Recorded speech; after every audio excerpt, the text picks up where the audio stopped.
ब्रह्मांड कितनी तेजी से फैल रहा है, ये एक ऐसा सवाल है जो वैज्ञानिकों को दशकों से परेशान कर रहा है।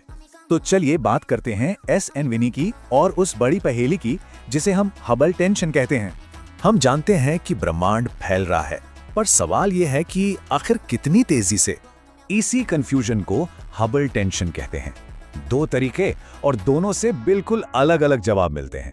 और ये कोई मामूली बात नहीं है, इससे हमारे यूनिवर्स के स्टैंडर्ड मॉडल पर ही सवाल उठ सकता है।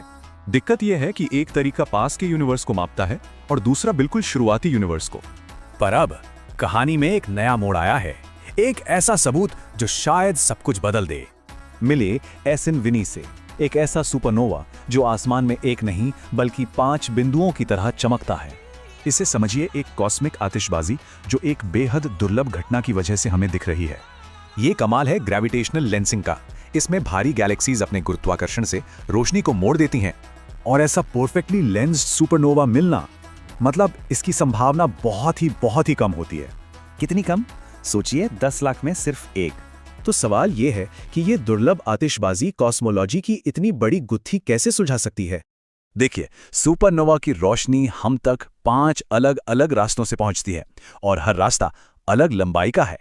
इन रास्तों में लगने वाले टाइम गैप को मापकर हमें मिलता है तीसरा बिल्कुल नया तरीका, जैसा टम के एलन श्वाइनफोर्थ कहते हैं। यह सिस्टम यूनिवर्स के विस्तार को बड़ी सटीकता से माप सकता है। एस.एन. विनी का सबसे बड़ा फायदा इसकी सिंप्लिसिटी है। इसे सिर्फ 2 गैलेक्सीज लेंस कर रही हैं और इसीलिए दुनिया भर के टेलीस्कोप्स जमीन से और स्पेस से लगातार एस.एन. विनी पर नजर रखे हुए हैं। तो क्या एक अकेला सुपरनोवा कॉस्मोस के बारे में हमारी पूरी समझ को बदल कर रख देगा? जवाब का इंतजार रहेगा।